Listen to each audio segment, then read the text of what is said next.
Assalamualaikum warahmatullahi wabarakatuh. Alhamdulillah wassalatu wassalamu ala Rasulillah.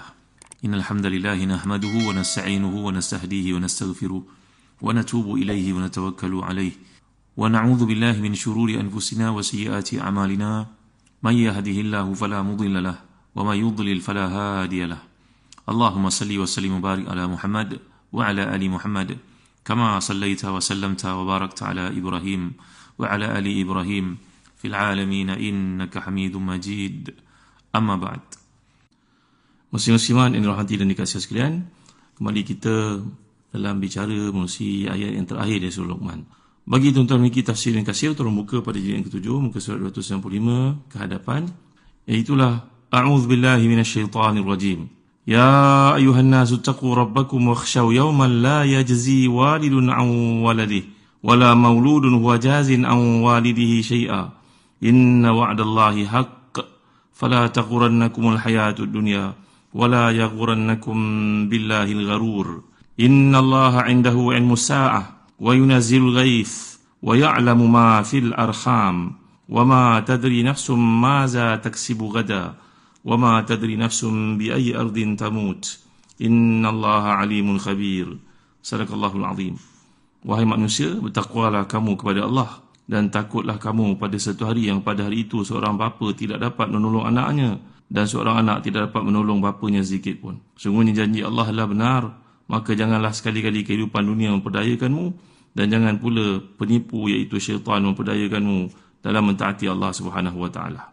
Sesungguhnya Allah hanya pada sisinya sahajalah pengetahuan tentang hari kiamat dan dialah yang menurunkan hujan dan mengetahui apa yang ada dalam rahim. Dan tidak seorang pun yang dapat mengetahui dengan pasti apa yang akan diusahakannya esok. Dan tidak ada seorang pun yang dapat mengetahui di bumi mana dia akan mati. Sesungguhnya Allah Maha mengetahui lagi Maha mengenal.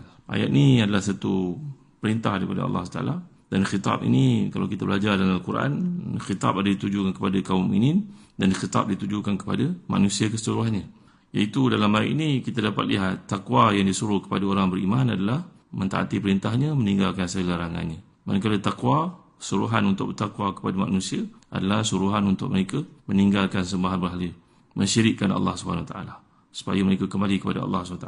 Jadi kalau kita belajar dalam bahasa Al-Quran ni, bahawa khitab kebanyakan manusia atau manusia keseluruhannya dipanggil dengan yukhatibu amatan nas bi usuluddin wa yukhatibul mu'minin bi furu'ihi. Manusia secara umumnya diperintahkan oleh Allah dalam perkara bersifat asas kepada agama ataupun usul kepada agama, iaitu bab akidah ni. Manakala khitab yang ditujukan kepada mukminin adalah khitab yang bersifat furu'nya. Furu'nya adalah perintahnya, apa yang terkandung dalam Islam itu. Tentulah Allah Subhanahu Wa Taala tidak menyuruh si kafir untuk menundukkan pandangannya, kerana suruhan untuk menundukkan pandangan ni yang pernah kita belajar di surah An-Nur yang lalu. Qul lil mu'minina yaghuddu min absarihim wa yahfazu furujahum.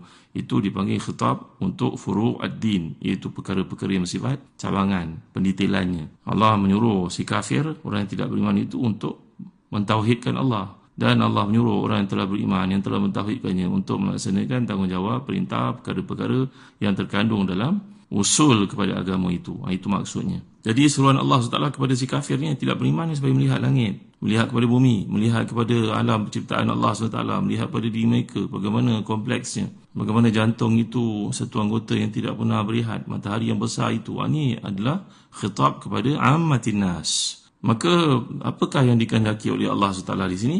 Kalau kita lihat perkataan ittaqu rabbakum, ittaqu ni adalah suruhan untuk bertakwa kepada Allah SWT. Kalau madhinya ittaqa, dan ini fi'il khumasi mazid. Wazannya adalah ifta'ala. Kalau lihat kepada mujaradnya, thulasinya, iaitu waqa. Waqa ni tentang wiqayah. Jadi kalau sebut perkataan wiqayah ni, la takunu illa min syai'in mukhif atau syai'in khatir. Kalau kita sebut perkataan wiqayah ni makna perlindungan daripada perkara-perkara menakutkan, maka dalam konteks kehidupan ni ada perkara-perkara yang manusia perlu jauhi. Dan bertakwa kepada Allah Ta'ala itu bukan berarti macam kita takut satu benda yang membahayakan, ular ke umpamanya, ataupun kegelapan malam ke, ataupun pencuri ke, tidak. Takwa kepada Allah itu disertai dengan perasaan cinta, berharap, rindu, kerana manusia, orang beriman ni dikehendaki untuk menjaga diri mereka dari dikenakan azab di akhirat nanti. Jadi tabiat hidup manusia ni adalah suka kepada perkara-perkara yang memberikan keselamatan, keseronokan, kesempurnaan, memberikan kepadanya kesihatan, memberikan kepadanya kekayaan. Ini suasana yang dikehendaki oleh seorang manusia dari sudut kedudukan kemasyarakatan dia. Maka inilah dia sifat manusia. Manusia mengharapkan sesuatu keadaan yang betul-betul kondusif untuk dirinya. Manusia benci untuk dihina. Manusia takut menghadapi kefakiran, kekurangan harta. Manusia takut kalau mengalami satu penyakit. Manusia takut kalau ditindas oleh orang lain. Maka inilah dia sifat manusia, maftur ala hubbil khair.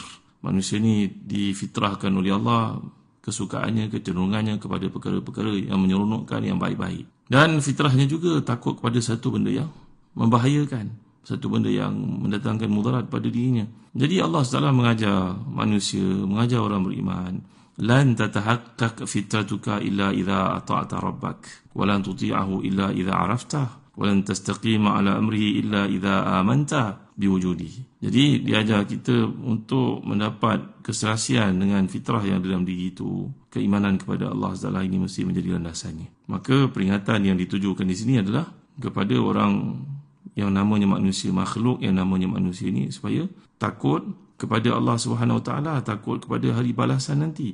Kalau kita belajar bahasa Arab, perkataan wakhshaw yauma dalam ayat ke-33 ni, takutlah kamu pada hari. Ada sesuatu yang kita takut itu bersifat seperti yang digambarkan dalam ayat ini, takut pada hari tersebut, takut pada perintah Allah dan juga ketetapannya, hukumannya pada hari tersebut maknanya.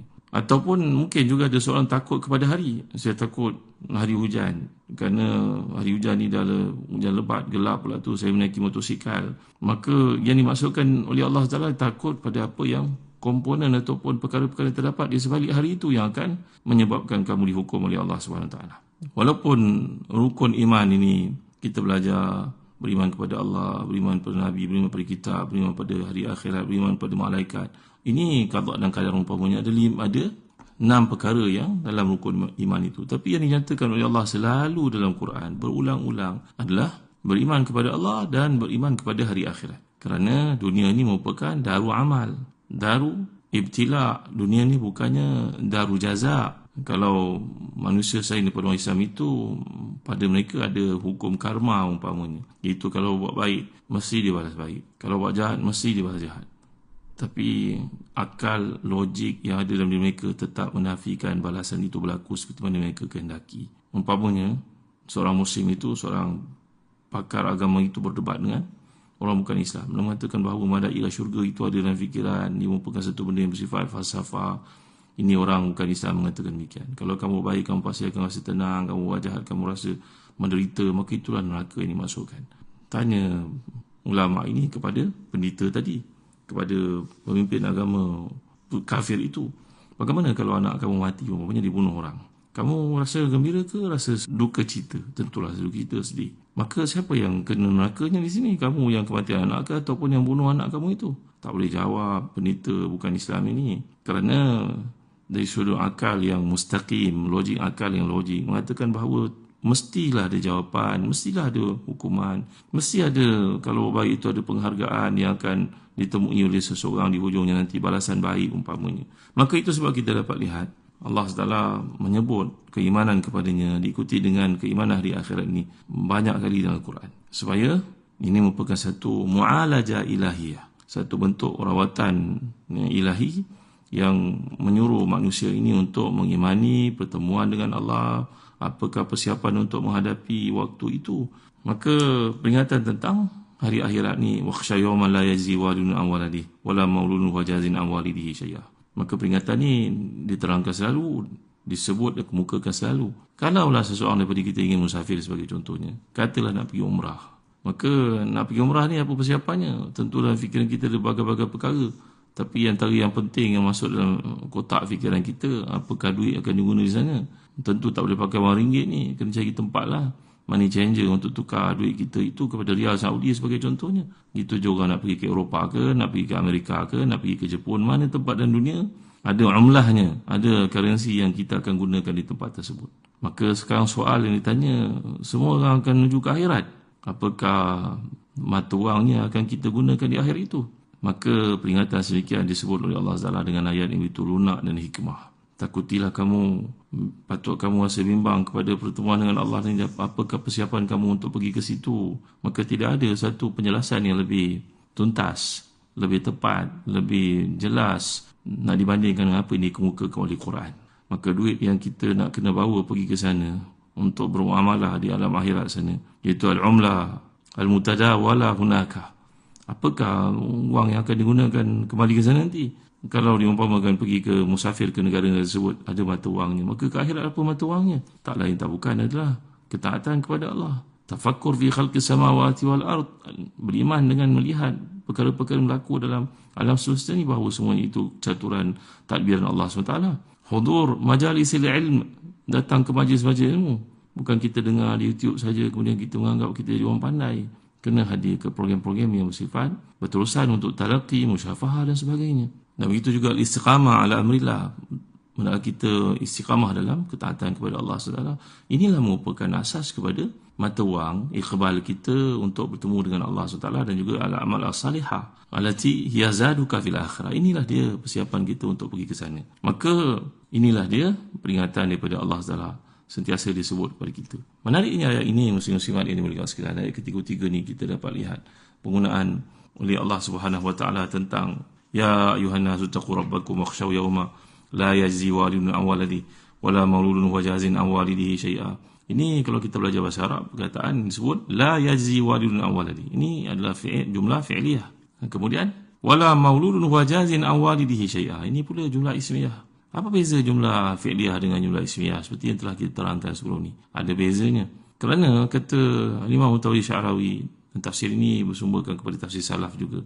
Contohnya dalam Ad-Durrul Masun oleh Imam As-Samin Al-Halabi, bahawasanya di kalangan para sahabat ni, mereka ada yang masuk Islam, seperti kisah Ikrimah yang telah kita pelajari pada kuliah yang lalu. Sahabat yang beriman ni selepas hampir-hampir tenggelam di dalam laut ketika melarikan diri, kerana namanya naik sebagai nama seorang yang wajib dibunuh oleh umat Islam ketika pembukaan Mekah. Tapi rahmat Allah telah mendahului hukumannya, maka dia diampunkan Nabi SAW. Orang macam Ikrimah ni, di kalangan para sahabat ada ramai. Pernah juga kita pelajari dan surah Al-Mujadalah dulu berkaitan dengan seorang bernama Abu Ubaidah Al-Jarrah radhiyallahu anhu. Mereka ni masuk Islam, tapi bapa mereka tidak masuk Islam, bahkan menjadi penentang tegar kepada Islam. Maka dalam konteks peringatan yang ditujukan kepada orang beriman ini begitu terang oleh Allah. Kalau kita belajar bahasa Arab ni, satu lagi bab balaghah, dalam bab majaz. Kalau menyatakan walid, bapa, itu merujuk kepada yang di atas kita, yang melahirkan kita. Datuk pun dipanggil walid juga,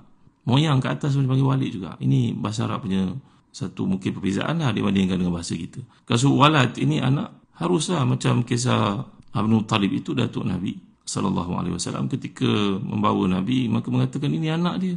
Begitu juga Abu Talib sendiri, pakcik Nabi itu, membawa Nabi ke Busra sebagai contohnya, maka ditanyakan orang siapakah ini, jawapannya anaknya. Itu biasa dalam bahasa Arab. Seorang pakcik ke, seorang bapak ke, datuk ke, boleh mengatakan anak buah itu atau anak atau cucu itu sebagai anak. Itu dalam bahasa Arab harus hukumnya. Tetapi kalau sebut perkataan maulud, makna yang dilahirkan, ini pasti anak direct, bukan cucu kita, bukan anak saudara kita. Apa maksudnya dalam ayat ini, tuan-tuan? Ini menarik untuk saya bawa kepada tuan-tuan, seperti ini dihuraikan oleh para ulama. Contohnya Al-Imam Mutawi Sya'rawi yang tafsirnya, dan disebut oleh Imam As-Samin Al-Halabi yang tafsirnya. Begitu juga disebut oleh Imam Zamakhsyari yang tafsirnya Al-Kasyaf.